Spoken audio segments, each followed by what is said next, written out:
Thank you, Honorable Minister, for your precious time for the 4th edition of National Governance Virtual Summit. The theme of today's conference is Reimagine Next in GovTech. So, Sir, ETGovernment has been organizing this conference for last 3 consecutive years. This is the 4th edition. And we have been inviting the leaders from governance sector from across the country, not only the central government, but the state government and district level policy makers and decision makers also, to understand how the e-governance, m-governance and good governance initiatives are shaping the ecosystem at the grassroots level. So in the inaugural session today, we had the honor of hosting the High Commissioner of Australia.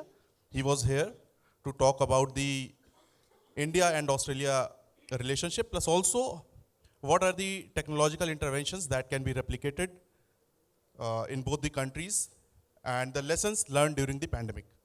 We also had the opportunity of listening to Mr. Rohit Kumar Singh, the Secretary of Consumer Affairs. He talked about the technological interventions and the initiatives being taken by his ministry. We had Dr. Rajendra Kumar, DG ESIC, Ministry of Labour and Employment, Government of India. He has been in the Ministry of Electronics and IT for almost 3 years. He also talked about how technology is changing the paradigm. Also, we had Dr. H.B. Srivastava, Director General of DRDO, Ministry of Defense, in the inaugural session. After that, we had a fireside chat discussion on reimagining digital for public service delivery, where we talked about the digital goods. We also talked about the initiatives of the government like Aadhaar, JAM, and also COVID. Dr. Rakesh Gupta from the Department of Ministry of Science and Technology also highlighted how a startup and innovation is gearing up in the country. So now we have the panel discussion around digital initiatives and citizen empowerment in 2023. So to begin this discussion, I would request you to say a few words and your kind address for the 4th edition of Digital National Governance Virtual Summit. Over to you, sir. Big round of applause for Honorable Minister. Thank you. Thank you for making me a part of this. And it is indeed a very interesting topic, also in keeping with the priorities and the flagship preferences of the government led by Prime Minister Modi. And rightly, you have also invited panelists with the scientific background, because the entire governance is gradually getting technology driven. So the demarcation is actually fading out. It's more of technology driven governance now. But before that, the intent, the intent and the spirit behind it. I'm sure the kind of governance model that Prime Minister Modi has given, which is sometimes referred to as the governance, the Modi model of governance, is a case study in itself. And I'm saying so not because being a part of the government, but I'm sure any serious student of governance or public administration would like to understand some of the less talked about nuances of this. For example, nowadays it's a trend, it's also a fashion to talk of sustainable development goals, right from UNO down in every sector, every department, every ministry, be it the bureaucrat, be it the policy planner, they talk of sustainable goals. Now, talking in the context that we are talking, can there be a more sustainable model of governance than the model given by Mr. Modi, first as Chief Minister and then as Prime Minister? A model which has sustained for the last 22 years or so and which promises to sustain in future as well. So as of today, this is one of the most sustainable models as far as the governance is concerned, or the public administration is concerned. Also because, and also I think the second highlight is that this is a model which has defied the principle of diminishing returns. Any model, however ideal it may be, however well accepted it might be, tends to lose its sheen, lose its acceptance, or maybe lose its relevance with the change of times. But here you have a model whose graph is going up. And I think that also is possible because the bar laid by Mr. Modi himself, and also for those who follow this governance model, also is made to rise higher and higher. For example, if we were not following a certain technology yesterday, we follow it today if it has become available.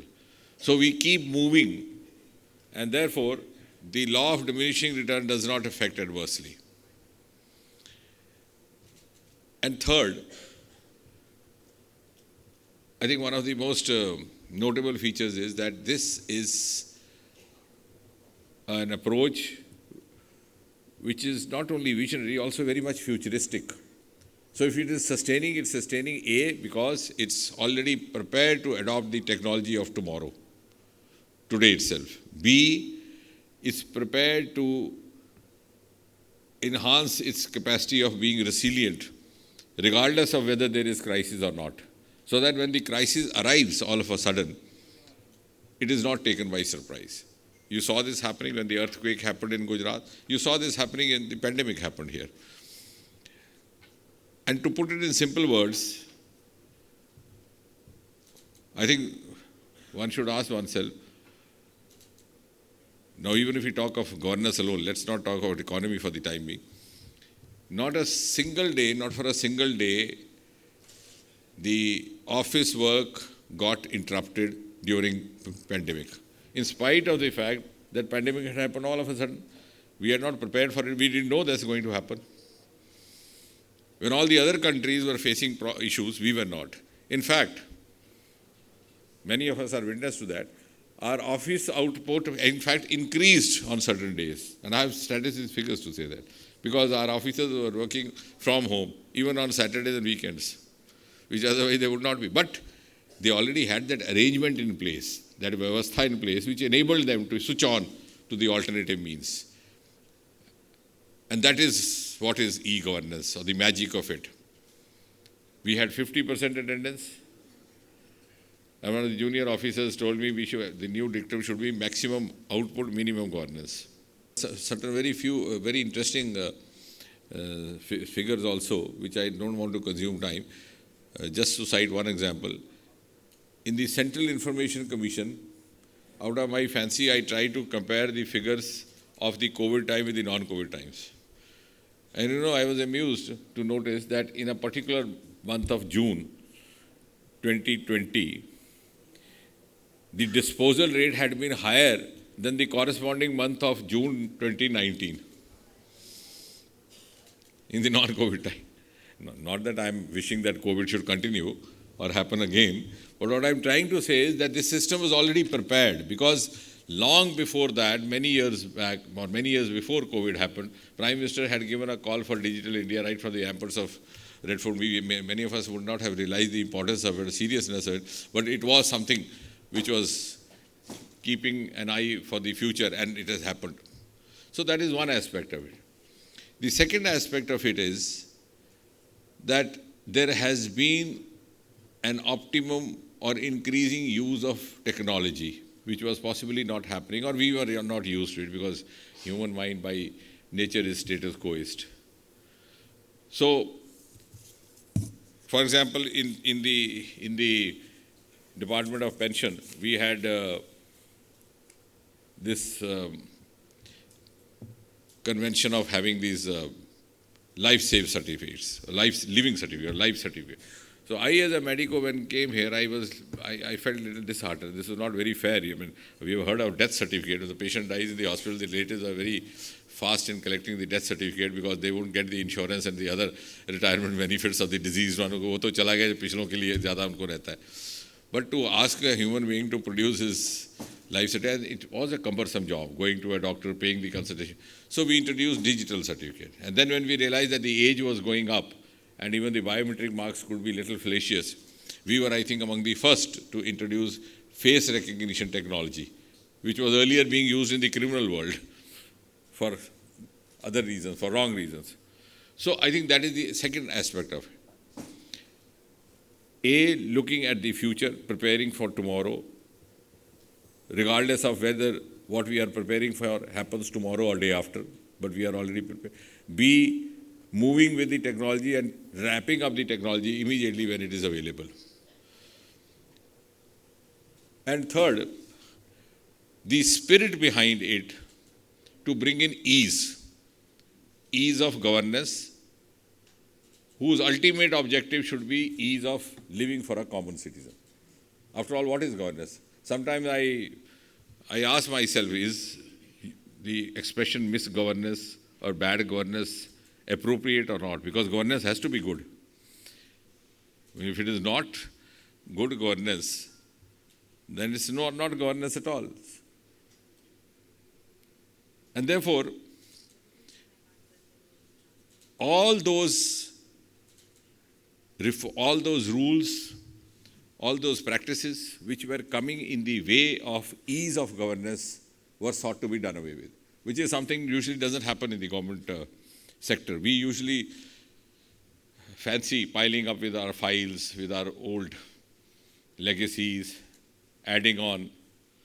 And the best example of that is that within just about 3 or 4 months of the government having come in 2014, the government was sworn in on the 26th of May 2014, in the month of September or so, we did away with the age-old legacy, rather I would say a dubious legacy of the British Empire of getting the certificates attested by the gazetted officers, which should have happened about 60 years back, 70 years back. That was a convention brought in by the British Empire because they did not trust their subjects, the colonial subjects, and they wanted verification. Why would we have continued? And I think a huge message was sent across the country that, look here, now this is a government, a new government with a new kind of approach which has the capacity to trust the citizens of this country, to trust the youth of this country. About 1,600 or more rules have been done away with, which include the rule of holding interviews for the junior posts where, all allegations of misappropriation and partisanship were being alleged every day in and day out. We were talking of pensions. In fact, in pensions we had a rule where, and now we are talking of, because this government is also being known to bring out a series of reforms of women welfare, of women-centric. We had a rule over there where a separated daughter or a divorced daughter was not entitled to the family pension of her parents or her deceased parents unless she produced a judgment from the court. Now we've seen the divorce cases linger on for decades together in the court. We've done away with that. And the only evidence required is that if she files a writ petition and produces a receipt, that is enough of an evidence that she has decided to live separately. Similarly, you had a rule that if a person dies, even though in harness, working in office, but has not completed 10 years of service, his family would not be entitled to his pension. Now I asked, did you ask him or did you make him aware of that rule before he was dying so that he could have delayed his death? You didn't do that. So if you didn't give him the choice of choosing the timing of his death, what right do you have of denying him the benefit we should have? So we did away with that. And therefore, most of the governments, most of the officers take pride in saying at the end of the day, mere time mein ye naya kaanoon aaya, ye. I think this is a government which will have take pride in saying that we did away with all this. And now since this is a heterogeneous crowd from all the departments, look at the Department of Space for that matter, because the governance reflects over there. For 60, 65 years, it worked behind a wheel of secrecy. Only 3 years back, it was open to private participation, and the results are miraculous. Even today, you saw the couple of girls sending up their satellite, only this morning around 9:30 or so. This has been possible because, as the media fancifully mentioned, the space has been unlocked. And there was no reason working behind it, because those areas were forbidden. Someday you would see in a remote corner some news about a rocket launching happening from Sriharikota. Nobody knew where the Sriharikota is. Today we have young boys and girls going in and going out. You saw those rockets being launched. We have in just about 2 years or 3 years, we have as many as 130 or so startups in the space sector itself. We're talking of these startups, I believe, he was saying, in general, we have about, that too, of course, is a success story of just about 350 startups having gone up to around 90,000. Again, because Prime Minister spoke about it from the ramparts of Red Fort. So that is, again, a part of also, it's linked also with governance. Why? Because from those who govern, from those who plan policy, you expect livelihood, you expect a job. So that concept, that mindset of government salaried job has to be done away through a strategic policy planning, through certain governance reforms. And what are these? Startups is one of them. Because no government in the world can provide a salaried job to every individual, be that whatever, however developed a country might be. Those of us who say so actually tell a lie. But it doesn't happen. But yes, a responsible government like this would always think of means to generate opportunities for individuals to earn livelihood. And startup is a component of that. And now space is again coming. Do you know we have launched about, I think, 385 foreign satellites till now, out of which as much as 353, which means more than 90% have been launched only after 2014. Because that was the kind of encouragement which was being provided to them. And if we have earned about maybe 220 million European euros from the launching of these European satellites, as much as about 140 or 50 million euros have been earned only in the last 8 years. Because these areas which were actually going to determine the future destiny of India were not being given enough priority. Because possibly not holding any grudge against anybody, maybe they were still moving on in the status quoist mode. So this government has tried to follow a futuristic approach. And now space itself is becoming a huge source of economy. And therefore, when we talk in the year 2023 of moving on to 2047, which is also sometimes described as the Amrit Kal, do we ever ask ourselves, how are we going to make it? I mean, it's a good philosophy, good dream. You set out on a journey. But if you tell, I am going to reach there earlier than others, or faster than others, what are the nitty-gritties of that planning? The nitty-gritties are exploring those resources which have remained unexplored. And it's such a huge resource, because I feel if we move in that direction and as we move the manner in which we ought to envisage ourselves, it will not even take 25 years. We will be there just by 2035. For example, the space is one sector. Can you imagine when we started off,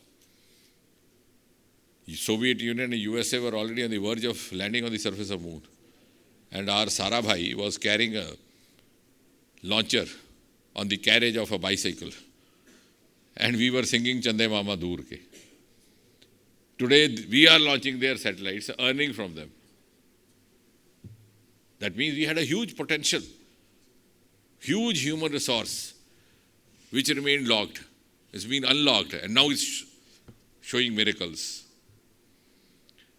Similarly, the other area is going to be our ocean resource. We have 7,500 long coastal line, longest in the world. We never looked that side. Even till few years back, we were only bothering about IT. The startup also got stuck in IT. Startup does not mean IT. Startup could be ocean IT. Startup could be agri-IT. And agriculture and ocean resource is the biggest resource in India compared to any other country.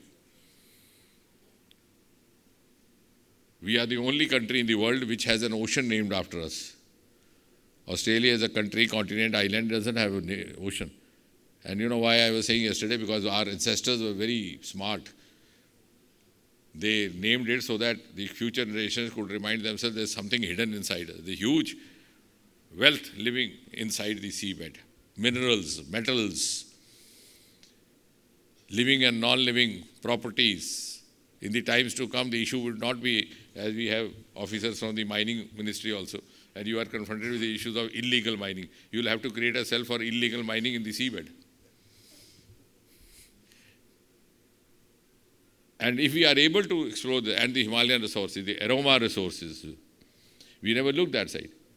So if we are able to capitalize on that, explore that, I think we will be moving forward. And the governance model that is being sought to be provided is something which is facilitating that.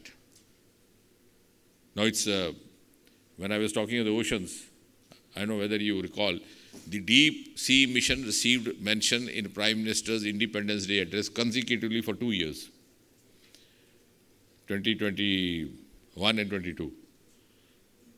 Maybe many people would not have actually realized what it meant, but they'll soon realize when they find the wealth coming out of it.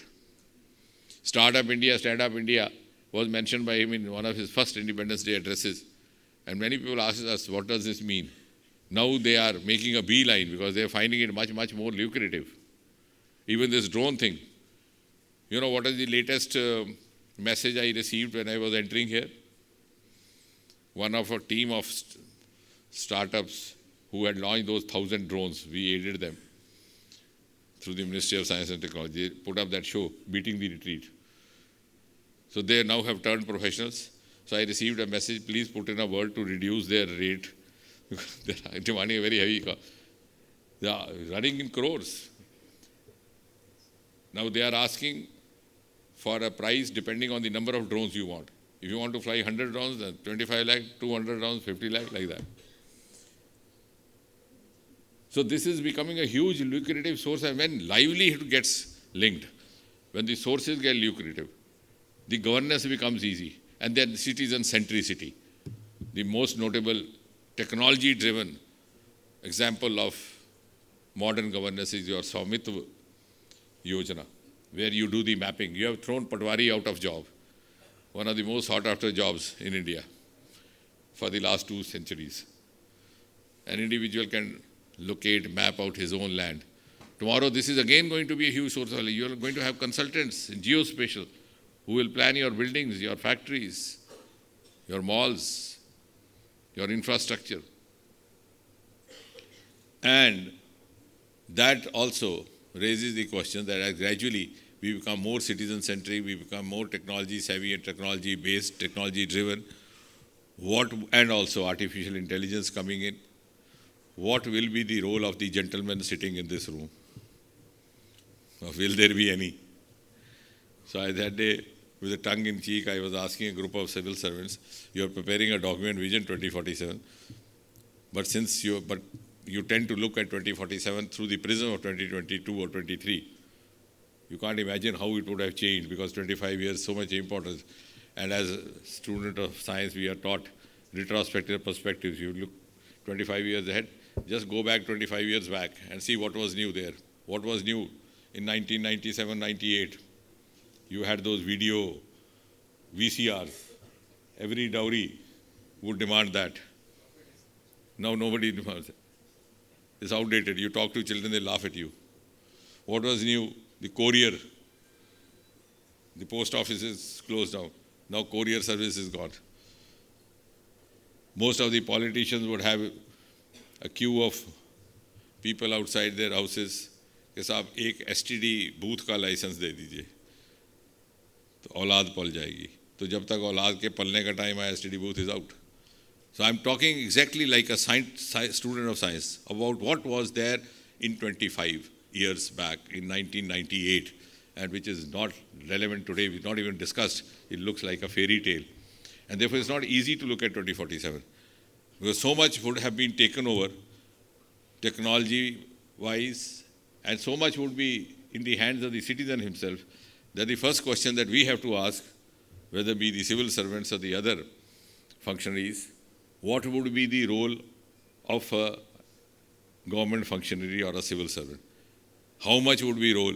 Whether at all there will be any role, or you will have to intervene to find a role.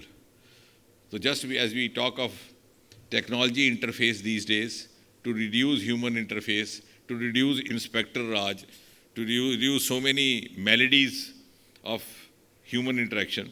Maybe we may be talking of reducing technology interface to introduce human face, to lend it an amount of sensitivity, which we realized when we introduced the CP grams and our disposal rate became 100%. But I told the officers in the department, I said, they don't seem happy. You dispose them of, they don't seem happy. And that's because I file a complaint that I should have got a promotion I didn't get. I get a reply within a stipulated time of 5 days that I was considered, I was not found appropriate. And though the grievance is disposed of, but I'm not happy because I thought I'll get a promotion after having filed the grievance, which is of course not appropriate. So we decided to have a human interface. After having entirely technology-driven mechanism, we set up only 6 months back a human desk in Noida. And I said every complaint or any grievance after it's disposed of should be talked by a human being. Make a call to the complainant. So I think it's going to be just the reverse, maybe, or maybe much more than that, which I can't even imagine today. But yes, again, the privilege, the duty, and the responsibility of that would lie whom have the privilege of being in their 30s today, in the third or the fourth decade of their lives, because they would be living there to not only face the challenge, but also make the best use of that opportunity. And what we can do today, sitting here, is to contribute to their capacity building, so that whether, regardless of whether we are there or not, we would have the satisfaction of having contributed to the capacity of those who would be the architects of India of 2047. So as we move on, we'll talk about it.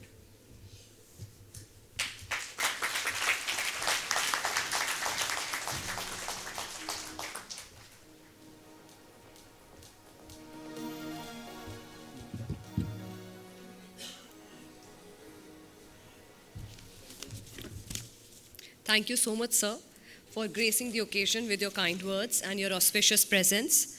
I would request Arpit Gupta, Assistant Editor, ETGovernment, The Economic Times, to kindly come and felicitate the Honorable Minister.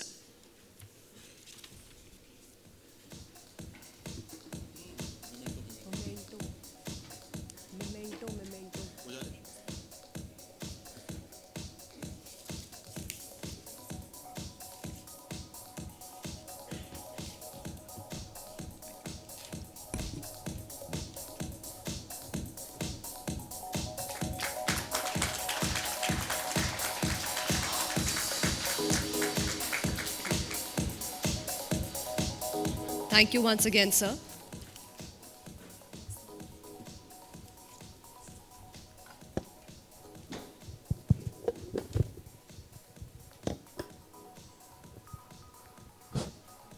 Thank you, Honorable Minister.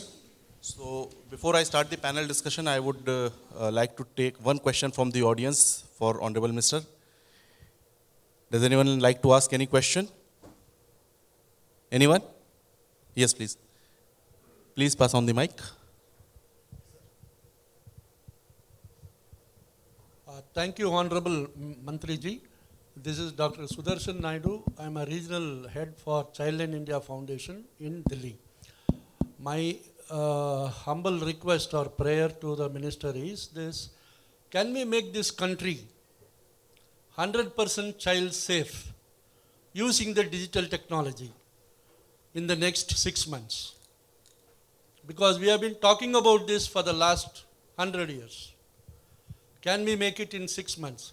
If it is not possible in 6 months, I think it will never come. Thank you, sir. No, thank you, Dr. Naidu. Your concern is well taken. Of course, you can use technology to check any crime, any misdoing happening in this society, including wrongdoings as far as the children are concerned, and to make them safe. But ultimately, I think what would remain relevant even after 25 years is the integrity. You can't have a technology-driven integrity of the society. And that, I think, is something which takes 2 generations to change. Technology is moving faster than us. So we have to catch up. We have to also make up our minds, our culture, our behavior, and also, what do you say, sanskar, in tune with the technology. But as they say, even ग्रंथों में लिखा संस्कार 2 पीढ़ियों के बाद बदलता है. So what is happening is, now for example, even in the times you didn't have CCTV cameras, you didn't have technology-driven checks and balances. If you tried giving a bribe to a Scotland Yard cop, कि आपकी गाड़ी रोक ली और जैसे यहाँ आपकी गाड़ी रोकते हैं ट्रैफिक को, तो सबसे पहले आप क्या करते हैं, आपका हाथ ऑटोमेटिकली जेब में चला जाता है. वो डैशबोर्ड में नहीं जाता जहाँ लाइसेंस होता है. आमतौर से गाड़ी का लाइसेंस, उसका सर्विस बुक, वो डैशबोर्ड होती है, वहाँ नहीं जाता, वो सीधा जेब में जाता है. वो that's the easier way and you dole out something and you move on. अब तो सीसीटीवी का देखना पड़ता है, वो भी स्ट्रेटेजिकली कि जहाँ नहीं लगा हुआ. But even in the times you go back to early 20th century, where nothing of that sort. If you try doing that, the Scotland Yard Co-op will take it as an affront कि आपको ये लगा कि आप मुझे पैसे दे के निकल सकते हैं. And I have, because when I sit down, I'm known to be, talking about anecdotes because I don't have, when I find a captive audience, I start narrating. So it's difficult to find. There's no. I remember, I'm not going to name one of our leaders was there in UK. That was, I think, about 30 years back. His car was stopped. तो यहाँ तो नेताजी की car को तो रोकने वाले सलाम करते हैं. उनको गुस्सा आ गया, वो नीचे उतर आए. Started arguing. तो आर्ग्यू करते करते उन्होंने जो अंग्रेज कॉप था वो उनको समझाने लगा कि I am warning you gentleman, it's not like that, not the rule. Was trying to convince him. अब ये तो गुस्से की तैश में थे, इन्होंने उसकी उंगली पकड़ ली. वो ऐसे कर रहे, उंगली पकड़ी, वो उंगली मरोड़ दी है, कुछ कर दिया, और कहीं फ्रैक्चर भी हो गई. सो ना सिर्फ उनकी ट्रैफिक वायलेशन के लिए रिपोर्ट हुई, but he was also sent to counseling cell for improper behavior, for abnormal behavior. कि वहाँ पर ऐसा कोई कल्चर नहीं है कि कॉप आपको समझा रहा है और आप उसकी उंगली पकड़ के मरोड़ो. It's not done there. It's not heard of. So if somebody did it, they thought he was mentally off the head. So not only they fined him or gave him whatever, punishment, they also sent him for a counseling. So हम उस level पे अभी पहुंचे नहीं हैं. So I think what you are saying will be ideally achievable when our mindset and our behavior, our ethos match the technology. But I'm glad that your concern is quite sensitive. Thank you, sir. Sir, one more question, sir, from my side. Sir, if you could hear me. Honorable Minister, you hold multiple portfolios in the Honorable Prime Minister, Mr. Narendra Modi. Also, your ministry, some of your ministries driving the IT adoption extensively in the most of the ministries and departments. My submission, sir, I want to hear from you. What will be the likely scenario, technology adoption in the central government under Amrit Kal outlook? If you could just elaborate on that. No, I think as you would have already seen, Prime Minister Modi has already given a huge impetus to e-governance, to the technology-driven governance. Most of these schemes are now being, transformed over to technology means or technology options. And the outcomes have been miraculous in the terms of not only delivery, but also in the terms of checking pilferage, checking corruption, whether it's the direct benefit transfer. And this can be done only by a government which is headed by a group of people or the head of the government who has no other vested interest. Now, DBT could have been done earlier also. It's not something that has happened only, the technology was available earlier also, but then it didn't suit many people. Abolition of interviews and making the written test totally guarded by the computer means is something which could have happened 15 years back. But it didn't. And I recall the day we issued this order from the DoPT, it said it was the 1st of January 2016 when it was made applicable across the country. Some of the states took time. I was receiving messages from many of my own genre political ही, अरे साहब ये क्या कर दिया, कहीं 4 कार्यकर्ता अपने एडजस्ट करते थे, अब कहाँ करेंगे. So there were those human weaknesses, I would not say interests or selfish goals because that may not sound polite. Human weaknesses which were also coming in the way of optimum use of technology. So for that we again have to thank Prime Minister Modi. He gave us the courage of conviction, or gave the system that courage and courage of conviction to move on more objectively. And therefore I think as we move on, we are now technologically so much driven, even in governance, that we are ahead of many of the so-called advanced countries. That's the reason now we are getting, not apprentices as such, but we are getting civil service students and scholars from host of countries, ranging from South Africa, Bhutan, of course, who is part of the Labasana, even UK, to see how this heterogeneous nation works. The technology is common across the country, but it works whether it's north, south, northeast. So we are going to be more and more, but yes, with kind of legacy that we have, we will also have to cultivate sufficient levels of integrity so that we are not misusing technology for wrong means. Sir, I think we can take questions of the dais now. We have a panel discussion. Okay, this is the last question. Good afternoon, sir. My name is Dhruv Sharma. I'm the former Additional Private Secretary to Union Minister, Culture, Tourism, Civil Aviation, sir. It's a pleasure listening to you and your address. My simple question to you, sir, was, we look at digital penetration increasing at a very rapid rate, as you mentioned, but there is we are still catching up with reference to digital literacy. Like even today, I feel there are a lot of areas far-flung where that literacy aspect from the digital perspective is still catching up by a very, very, I would say, large means. So my question to you simply, sir, was, how do you look at it? And I would also want to ask you this relation to cybersecurity, because this also stems through that. A simple question for that, sir.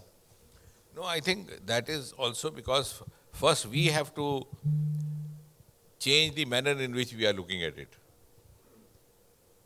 We, for centuries, for generations, we got used to the Macaulay's method of learning and teaching.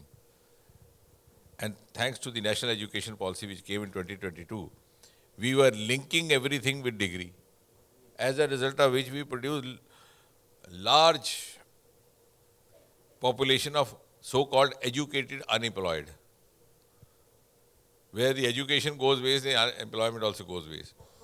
And therefore, first of all, we have to understand that digital literacy is not proportionally related, or there is not enough of or much of correlation between digital literacy and a formal literacy or a formal education degree.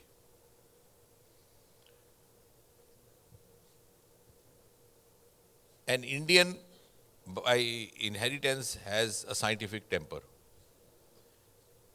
I worked in Northeast for so many years. Even if you go to one of the remotest areas, you come across a remote villager. He may never have seen the door of a school or how a school looks like.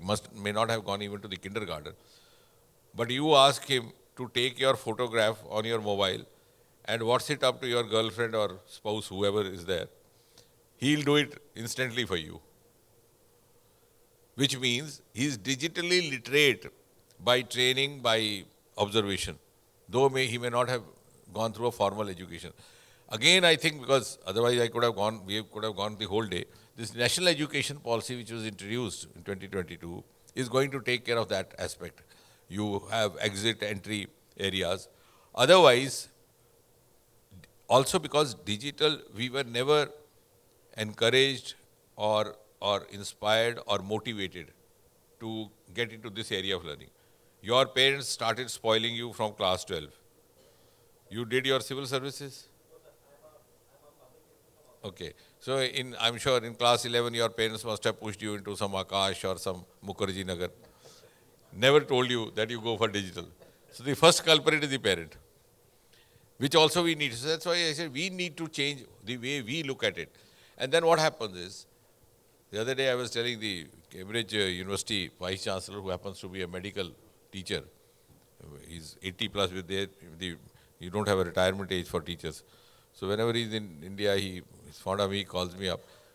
He was here about 4 years back. He said, Doc, I must compliment you. If I didn't have Indian students, my PhD will close down. So when he went, I was telling the other person sitting me, I said, was it a compliment? He said, what do you mean? I said, the British grand gentleman does not know. Our boys go there to get a trophy. So you get a degree in biotechnology and you may be working as an entrepreneur in a computer company. So nobody sees, there's no correlation even in our education, and leave apart digital, which is another field at all. But now, when we connect it to livelihood, then that is the easiest way of working. When more and more people realize, when more and more youth realize that digital learning is not only for the ease of living, for the ease of, not only for convenience of living, it's also adds value to your capability of acquiring a lucrative job, then it gets automatically encouraged. Like for example, in Tamil Nadu is one example which I sometimes tend to quote. If you make 3 generations sit, the grandfather, father and son, and try talking to them. You try this next time, what I am saying, because I work on evidence-based research. So the grandfather will speak to you Hindi, English maybe. Father will not be able to speak to you in Hindi. But son will speak. You know why? Because the grandfather received his education in the earlier times, in 1950s and early 60s, when they used to teach all these languages. Then after the Dravidian phase came in, there was a change in the curriculum. The same curriculum continues today. Then the question you should ask me is, why son is now teaching? Because you have a whole mushrooming of multinationals there. And they are giving preference to boys and girls who know Tamil, English and also Hindi. So if you know all the 3 languages, you get an edge over the other competitor. So by choice they are learning. There was a time we had posted some teachers in Mizoram, Hindi teachers. That was Mr. Vajpayee's time. But they were posted for a time-bound manner. The subsequent governments didn't pay much heed. That term got over. They came back. There was no such demand. So that became a irrelevant issue. Recently, about 5-7 years back, after this government came in, there was a demand from Mizoram. So once upon a time, we used to have Hindi teachers. Can we have them appointed now? Why? Because for the reasons of getting, better job opportunities, they tend. So that is what I'm saying. When they know that the digital literacy or digital knowledge is also linked with your better livelihood means, then it automatically becomes spontaneous and gradually it becomes a culture.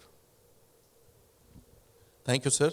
Thank you so much for taking up the questions from the audience and highlighting the various aspects of digital governance and good governance. I think you have to leave for the parliament again. So I think you'll take over. Let's have a huge round of applause for Honorable Minister. Thank you, everyone. Our Honorable Minister spoke quite well and touched based on different aspects of the technological interventions from space tech, from startups to ocean tech, different levels where the technology is being used, and he sees technology reshaping the government departments. So taking a cue from that, I would like to first go to Mr. Sanjay Rakesh. Sir, in your opinion, what do you feel, where should be the next digital investments by the government departments? As Honorable Minister said, we are in the Amrit Kal, and by 2047 we are trying to become a global leader in terms of digital adoption. So which are the areas do you see where should investment should happen in adoption of technology in future? Over to you. Thank you. Actually, from CSC, we are part of the Digital India and Digital Revolution with our footprints across the country with 5.5 lakh touch points, and even in remote area. The digital literacy that that gentleman has asked, we don't find much lack of much digital literacy in the country. Even if, as Honorable Minister said, there may be lack of formal education on it and certificate may not be having the mention of digital literacy, but I think most of the Indian now know how to use the mobile and talk to their son and beloved ones. So digital literacy as of now, I think it has spread a lot. Now coming to your question, what we need to do the investment in next coming years, we need to focus at least on 3 sides. First part is the business process re-engineering of the systems that we are having. In India, we have done a lot, but a lot need to be done. What we have done is we have digitalized the traditional system to a digital system, but that does not give us the full benefit of digitalizations. Now, we need to reorient the processes both in government, even in private sector, in banking, that we take the full advantage of the capability that have been unleashed through the digital system. Just for example, if my address gets changed, today I have to first get my address changed in Aadhaar and then apply at 20 places wherever I have the account, DMAT or any other things to get my address changed. Now, why can't it be done once? The system exists. DigiLocker exists. I just give a link, this is my address, where whenever it's a get changed, you get changed. It saves a lot of things. I go for a loan. I have to sign so many papers. Honorable Minister said that certified copy has been dispensed with, but self-attested copy still continues. Why do you need? So that's the business process re-engineering that need to be done both by the business organizations, government and everybody to fully exploit the potential of digitalization. Second, that investment has to come is reliability of the system. Accessibility is there, but very often we find the internet is there, but speed fluctuates. In the mid of a transaction, it suddenly goes off. Now, if you go through, the whole thing has to be gone through. Sometimes money is stuck. And that process, whoever has designed the system, even their server system gets choked up at point of time if number of traffic goes up. We have not planned in that way, that if at certain point of time, certain amount of traffic goes up, do our system handle, can it handle it? Is it capable of? Our designer, those people who are in charge of the designing the system need to work out and focus on the quality of the digital infrastructure that's delivered, and that constitutes the base of it. And third part is, how do we handle the failure and dispute? If transaction fails, some money gets stuck or resolution service is not delivered, the current process is too tedious and traditional. It also has to be digitalized. The commitment has to be given and it has to be honored. Today, if I am doing an online transaction and it fails, my account gets debited, it says it will take 72 hours for resolution. Why should it take 72 hours? Very often it comes in 6 hours or 3 hours, you resolve it. But because we take extraordinary precaution or whatever relaxation that we want, we say 72 hours. अब जिसके पैसे निकल गए वो 72 घंटे तक कैसे इंतजार करेगा? अगर कोई ट्रैवल एजेंट है उसके सारे पैसे कट गए तो क्या करेगा? 72 घंटे बिजनेस नहीं करेगा. Now that kind of the sensitivity to the consumer needs, and in case things go wrong, how to handle, that focus has to come from the designer. If these 3 starts coming, and it's a coming, I'm sure this digitalization impact and the spread also will expand multifold. Thank you. Thank you, sir. Very nicely highlighted. I'll go to now Mr. Arvind Kumar, DG STPI. Sir, digital infrastructure and initiative that India has taken over the years has been instrumental in public service delivery and bringing transparency and accountability. As we are in 2023, in your view, how we can accelerate digital empowerment and citizen empowerment to the next level? Over to you.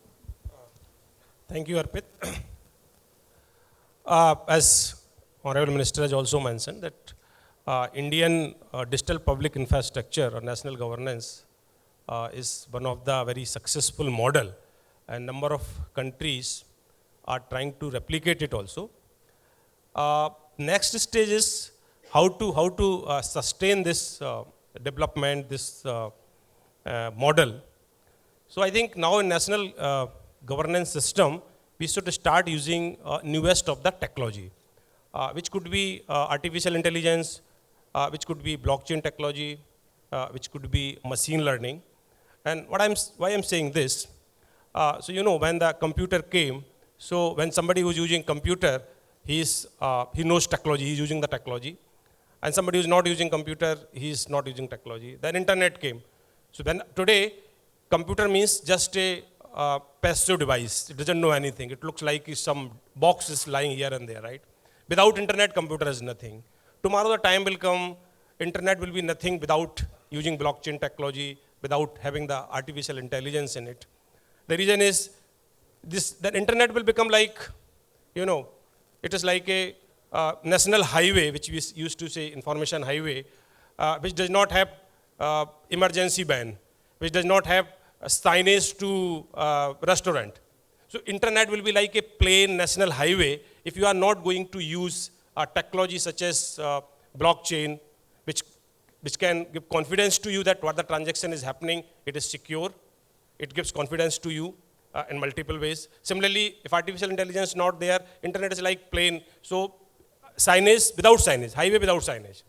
So this artificial intelligence, blockchain, machine learning, and actually we are well equipped for this also. And the government has also understood this very well and knew this budget announcement says that government is going to open 3 centers for excellence in artificial intelligence. And not only this, government has also in budget announced that we are not looking for make AI in India, but it says make AI work for India. So just making AI in India is not sufficient. It should work also in India, which means that it should become integral part of our national governance system. And how we can do it? So as we said, we are a model country. So number of states in this country are using technology, artificial intelligence technology or drone technology in various sectors. Somebody may be using for the land records. Today some states are using drones for the land record purposes. So that now land record, today there are a lot of disputes with respect to title for your land. It is not as liquid asset as other assets are. So once it has been by drones, it is completely digitized, then you can share your land like there's no need of Patwari or there's no need of Kanun Go or anybody else, right? So some of the states are doing very well in agri-tech, somebody may be using in land records, somebody may be going to health tech, and these best practices of various states must be adopted by all the states, whichever some state may be doing something in one place. And how we can do it? We can use using that cloud kind of the thing. It could be only cost effective. Some model which has been successful in one state can be put on the cloud, and other states should be encouraged to use the same model, and that model, that very software, that very app should be available at the cloud. And the government, state government should encourage. We should not that we have our own software, we should have our computer, should have our, so that all such best practices of any state should be used, should be put on the clouds. Government may own some cloud, and that very cloud should be encouraged by all state governments for their uses, for their departments. In this manner, we can use best of the technology, and this national government system, we can reach to the next stage. Thank you. Thank you very much. I think. Thank you, sir. Very well point taken. India has taken a lot of initiatives around digital, like UPI is there, JAM, Trinity is there. And during pandemic also we have seen that how technology has been the backbone for all of us. So in light of the challenges like COVID-19, how do you look at resiliency in our digital infrastructure, and what are the key pieces we need to put in to achieve it? Over to you, Sanjeev Banzal, sir. Thank you very much, Mr. Arpit, and thank you, ET, for inviting us for this August gallery of speakers and panelists. This is a very good question. Actually, during COVID-19 time, we had seen that how vulnerable we are actually, because if such type of disaster strikes to us.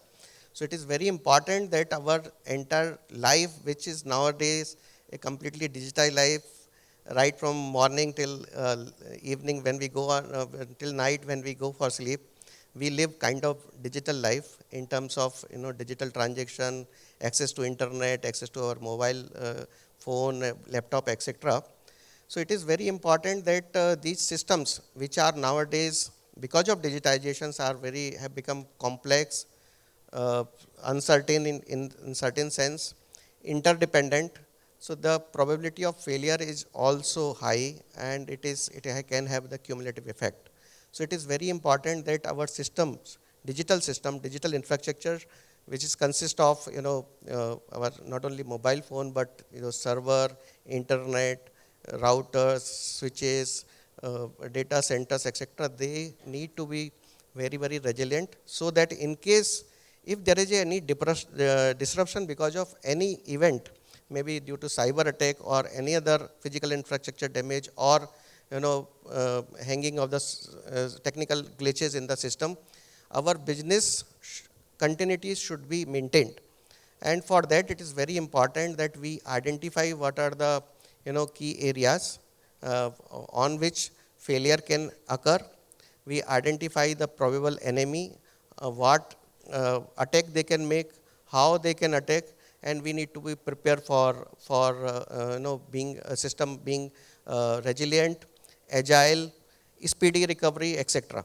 So it is very important, as far as certain pieces are concerned, it is very important that we first identify that what is the current state of the digital infrastructure which currently we have, and then we have to see that what are the we have to strategize what are the critical element of it. For that, redundancy should be maintained.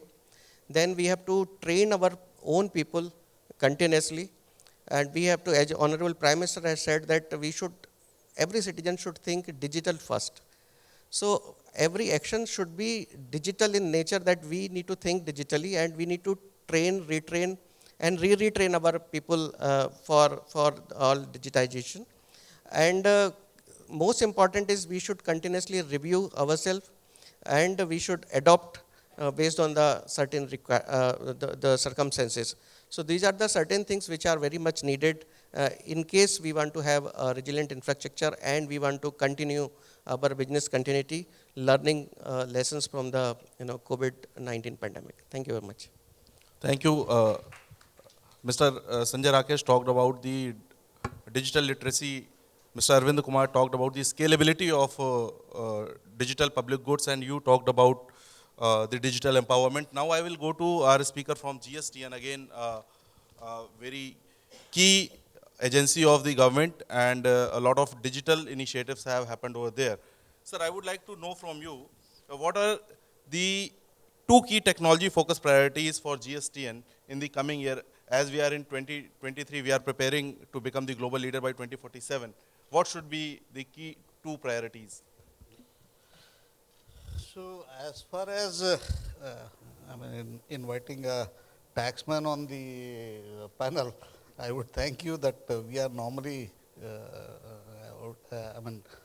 not given such an exposure, because normally the tax operates on the background and not on the forefront. But in any case, we have employed a lot of technology in the last 5 years in the GST network, and it is one of the biggest reform of this government, where we have combined so many taxes and so many cesses into one, so that really one has a instance where is one nation, one market, and one tax. Now going forward, all of them have come on a single platform. Now the challenges are that not only we have to make everybody digitally aware, and also we have to use that technology not only to reduce the digital divide between the citizen and the government, and also to enhance the transparency from the government side. So for that, whatever focus in the last 2 years and the coming forward has been on the GST is to have the revenue assurance from the government side, but also from the client side, the transparency should be there. So for that purpose, the entire automation of the back end of the tax officer has happened for the first time on the indirect tax. So all of them are operating on the same platform. They are communicating with the taxpayers digitally. So it has brought a lot of transparency in them. Now going forward, we can use, we have already made use of the technology like the mobile technology for filing the returns. If you have a sort of a nil return, you can simply file it by SMS.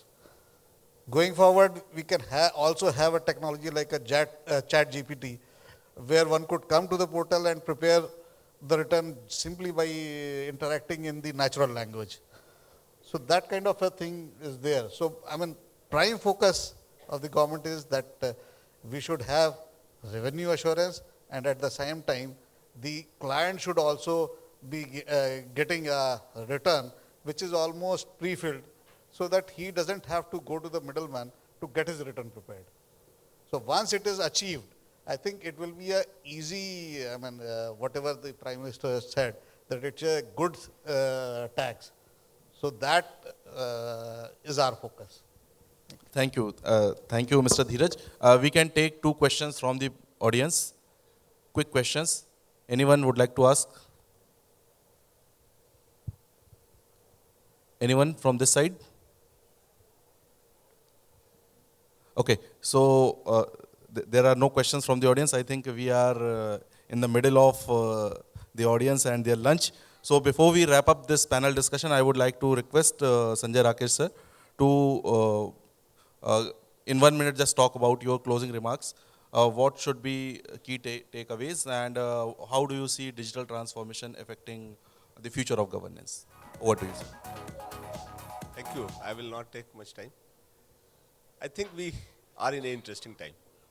So whatever is happening at the pace at which it's happening is amazing. And if we see that next 7 years, we are going to add another GDP with the same population. So it's amazing. Now, things will have to change, and it's changing. Everybody who is a part of this governance has to be alert, and we are a part of that, to see how technological changes can be incorporated quickly and meaningfully to deliver the services in more and more way. The cashless, faceless, and there was another one less that goes.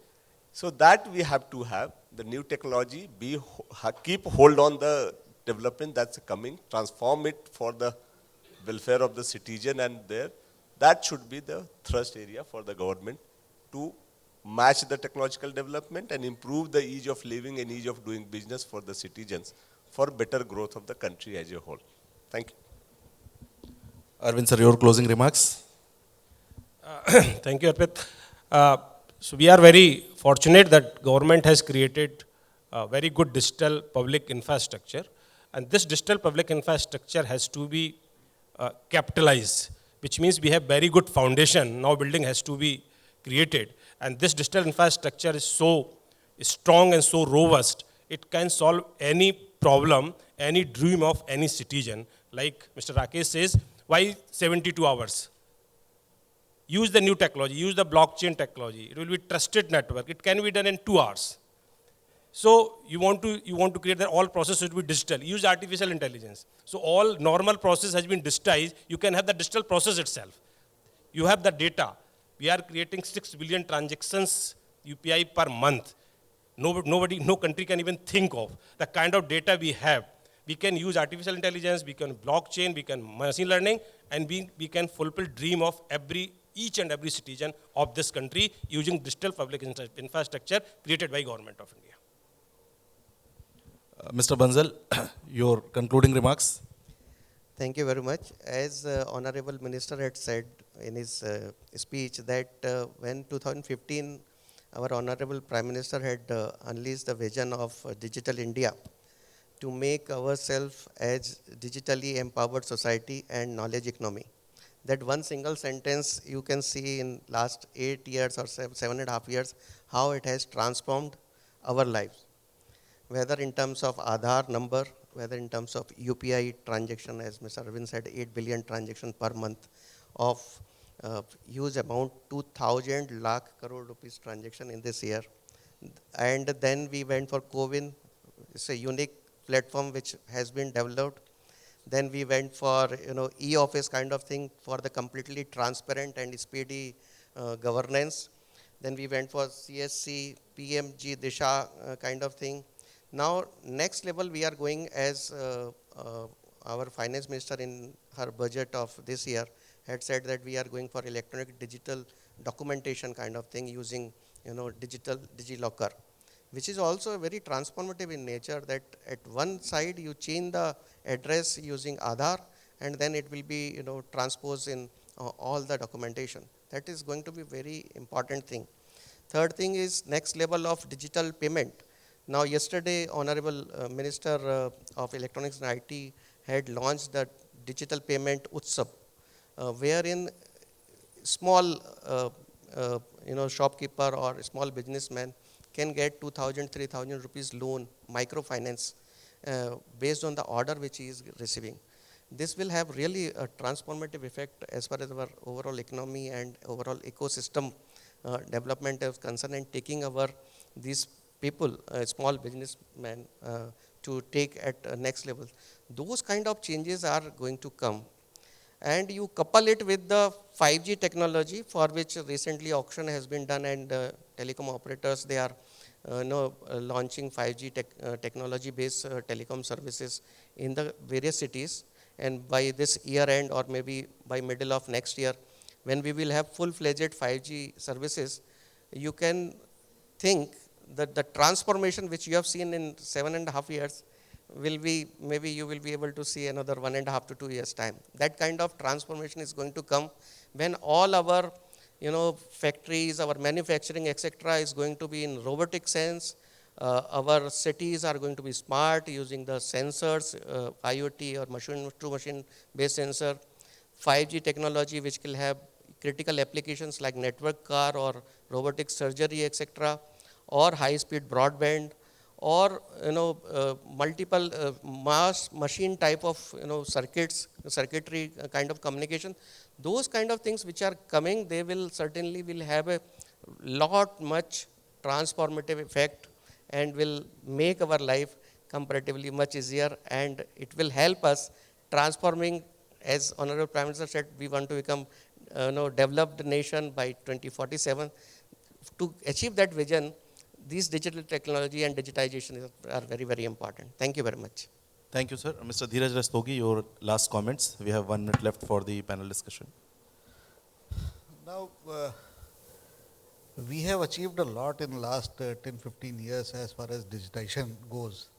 Now the time is to make use of all the data that we have collected. So the immediate need is to link all those databases together, as has been highlighted, that if you change the address in Aadhaar, it should automatically get reflected elsewhere also. Similarly, every department who collects the data, it has to realize that it has to make use of, when the data gets linked between the department, he has to act both ways. Not only he has to be the user of data, he has to be the contributor also. Normally, most of them are very eager to use the others' data, but not ready to contribute. So that has to be the next step, where every database gets linked, and on the need basis, the access to data can be there. We are already in the process. I think the GSTN data, the gross level data, is getting utilized by almost 7-8 government departments and ministry, and it was utilized in a very big way during the COVID.